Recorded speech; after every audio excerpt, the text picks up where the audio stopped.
the issue I end up having with like having these types of like it almost feels like a meta conversation, right? Because we're not actually, neither of us is like, when we have this conversation, neither of us is actually talking about like what we want as a whole, right? Like we can easily go line by line through this bill and be like good, bad, good, bad, bad, good. Like we could do that all day if that's what you want to do. But I think like the more important question when it comes to the budget reform bills like this is like, what are we trying to do? What's the goal? What do we want to accomplish here?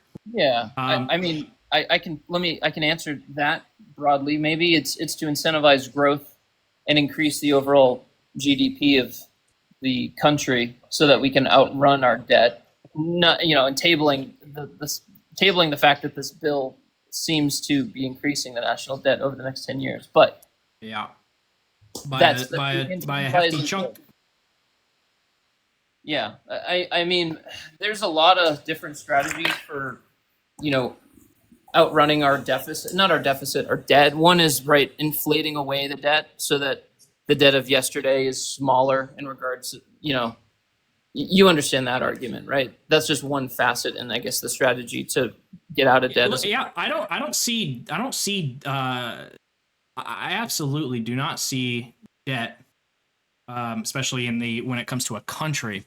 I don't see debt as a bad thing. I don't necessarily even see deficit spending as a bad thing 100% of the time. There are times where deficit spending is bad, but it's Right, not. It's not a binary. It's not always bad or always good. Depends. Sure. Yeah, I mean, you gotta borrow money to make money, Sure. basically. But there should be some balance. Like you gotta eventually pay that back, or at least reduce the ratio of debt to income and all that jazz. Yeah, and so what I would say about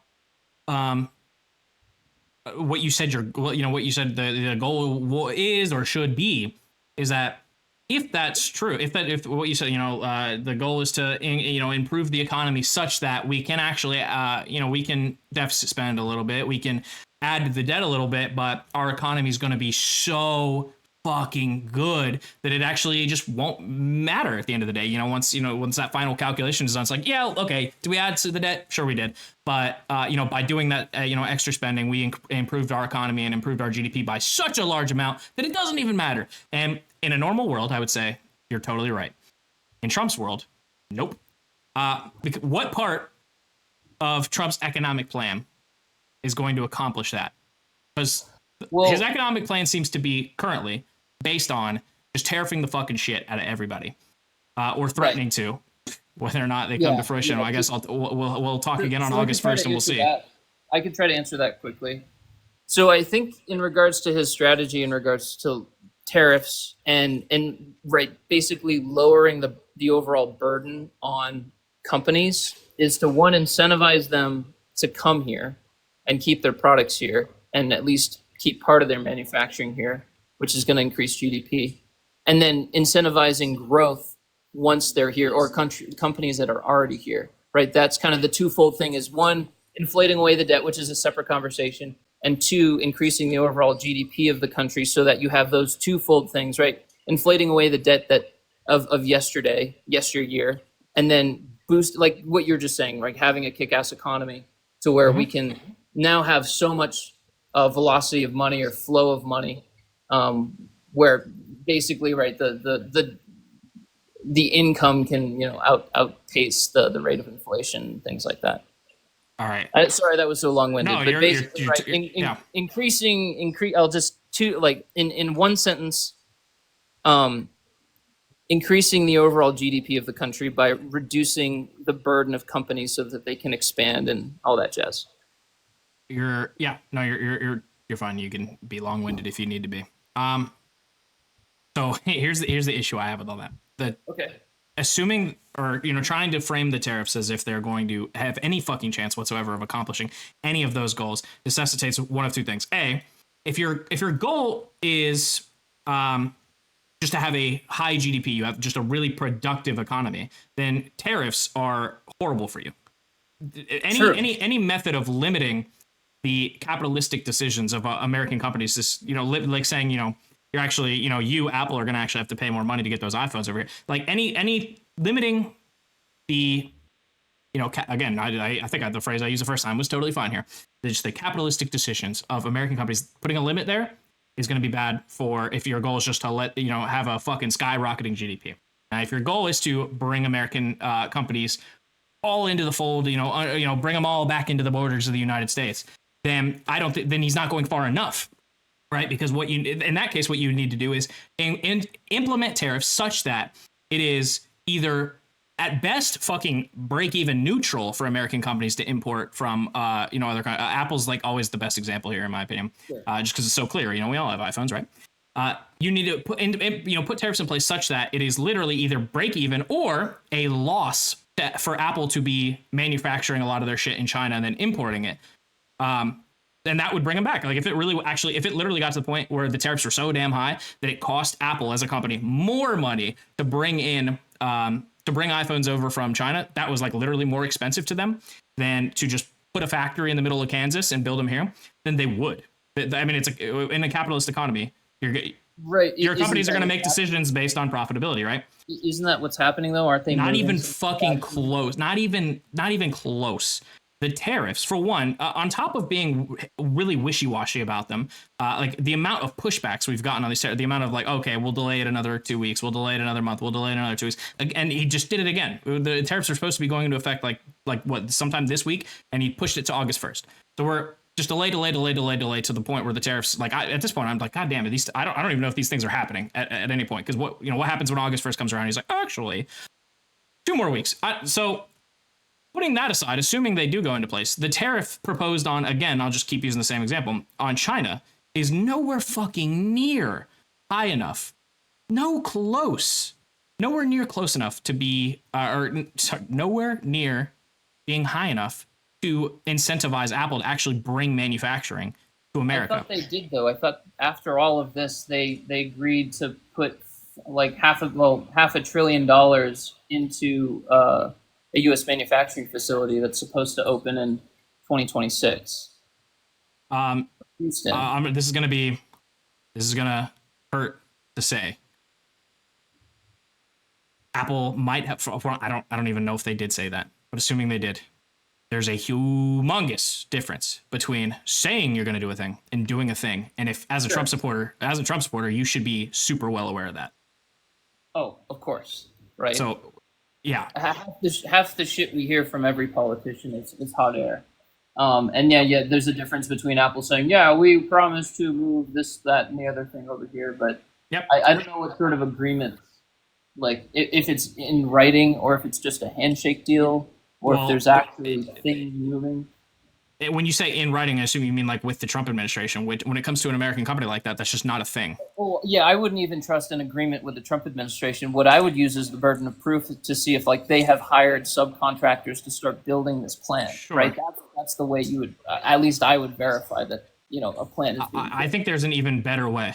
I think there's a really there's a really easy way. People, I don't know why this is happening now. I don't know why. Maybe you can explain as a Trump supporter. Maybe you can tell me your psychology here. Okay. I think that a lot of people that want to support this economic policy by Trump have just literally forgotten how capitalism works. Okay. The way you can decide whether or not Apple is telling the truth about where they're going to build a factory, or just tell in general where Apple's going to put, do the bulk of their manufacturing out of, is just look and see where it's cheapest for them to manufacture their shit. The reason I say the China tariffs are dumb and going to be entirely ineffectual, if the goal is to bring American manufacturing back, his tariffs are not going to fucking do it, because, again, they're just not even in the ballpark of being high enough to actually make it expensive enough for Apple to be bringing iPhones from China to where they're going to give a shit and actually make a change based on that, based on those tariffs. So if you want to see, if you're like, oh, is Apple serious, or are they just saying this for the sake of maybe appeasement to Trump? The way you would know is, all right, what's it cost Apple? Assuming the tariffs, right? You have to bake that in, of course, because that's part of the discussion here. Assuming the tariffs, how much is it going to cost Apple now to bring an iPhone from China to America, versus how much would it cost Apple to build one in the middle of Kansas, whatever? The answer is, unless Trump, I don't know what the number would have to be. There'd be some serious math involved on this one, but unless Trump comes out tomorrow and says the new tariff on China is 750%, the answer to that question is still is going to remain, they're going to build them outside of America and import them in. So the two goals you have what he's the way he's going about things, the two goals that you would see benefit: increasing our GDP exponentially and bringing American manufacturing back. His economic policy sits right in that fucking sweet spot where it's actually not going to accomplish either one of those two things. He's making it more expensive for American companies to bring in shit that they need for their businesses, but he's not making it so expensive to where they're going to stop bringing it in from other countries. They're going to keep doing it. It's just going to cost them more, which means they're going to have to raise prices if they want to maintain the same profit margins that they currently have. Meaning you're just going to be paying more for shit. And that's all that's going to actually happen out of it. Because he's sitting in the fucking, the worst possible position, the fucking middle. If you have goals that are in opposition to each other, you pick a side. But he won't. Right. He's not. That's your claim that it's not enough. I mean, it may be enough. And I just quickly Googled. So the only evidence we have that Apple's actually going to move is they had a press release that they put out about, in February 24th, 2025, right? They confirmed this investment in some facility in Houston. And then there's been another press release from Apple. Again, that's all, it could be all hot air, right? It's just them fucking yapping, yeah. It could be. Absolutely. That's an absolute possibility. There's been industrial capacity and cost estimates that have been done, and then I guess some bids have gone out and some permit information has gone out. But that's not really ground hasn't been broken yet, right? And I get that, but it seems from all the evidence that I can see on my end, where they've said they're going to do this, they've allocated capital to it, they've applied for permits, they have a timeline. I don't know. It seems like they're moving a factory here based off of the pressure from the tariffs, and whether or not those iPhones are specifically just meant for the United States, and that's how Apple's going to appease Trump's tariff requirements, and then they'll just keep manufacturing Chinese iPhones for the rest of the world because it's cheaper to do that. Okay, maybe that's the case, but I'm just kind of thinking out loud here as to what I'm seeing, and how I'm drawing my conclusion.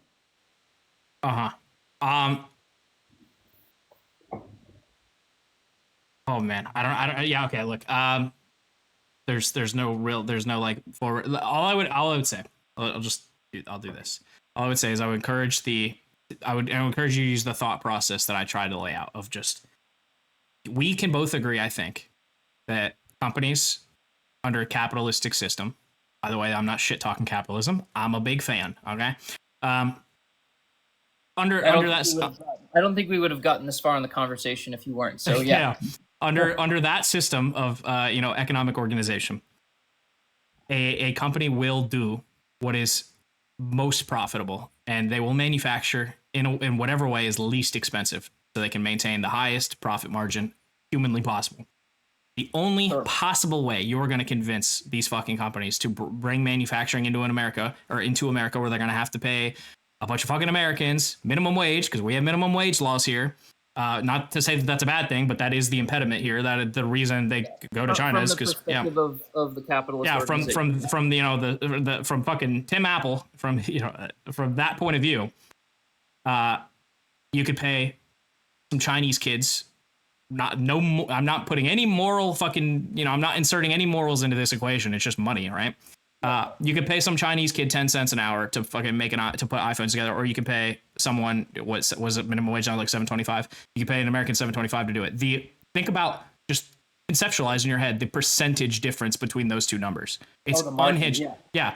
So if it is the case, if we can all agree as a society, well, I mean, technically we don't have to all agree. It's just Trump, it's his call. It's not supposed to be, but he's decided that he can do unilateral tariffs now. If it is the case that he's like, okay, what I want more than anything else in the whole wide world is for all this manufacturing to be done in rural Kansas, I don't know, just in America in general, right? The percentage tariff you're going to have to impose is going to have to be so high that you change the calculus in this, the brain chemistry has to be changed in a person in a company like Apple. You have to make them think, oh shit, it's actually not even fucking cheaper to build these motherfuckers in China anymore. That's what the tariff percentage would have to be. And the reason I pointed out the difference between you pay someone 10 cents an hour versus $7.25 an hour. It's sometimes we don't conceptualize. Think about how big of a fucking difference that is. Yeah, that's like 2 orders of magnitude more. So labor. when he's like, we're gonna do a 45%. I actually don't even know where he's at with the fucking China's anymore. I think thought it was like 200, and then it was even 45. Even so, even at 200, that's like we're not even in the ballpark yet of where we need to be if that's your goal. If you want to get all the manufacturing out of China and back into America, 200 ain't gonna cut it. We need to start talking about we need to start talking about like 2,000. That's what we need to start talking about. So that's why I said like the tariff policy is just fucking stupid because it doesn't achieve any of the goals you seek to achieve. You're putting impediments on American businesses, so you're not benefiting GDP. Just that alone, just the fact that you are impeding American companies necessitates that you're gonna have a negative impact on GDP. Yeah. No, I mean, not to say that I'm not saying it's guaranteed to go down. I'm saying even if it does go up, it would have gone up more had you not been impeding American businesses. And then if your goal is to bring back manufacturing, you're nowhere near. You gotta fucking crank those tariffs. Like that, it does make sense that can't be the only factor, right? There must be some other like tax incentive besides tariff, right?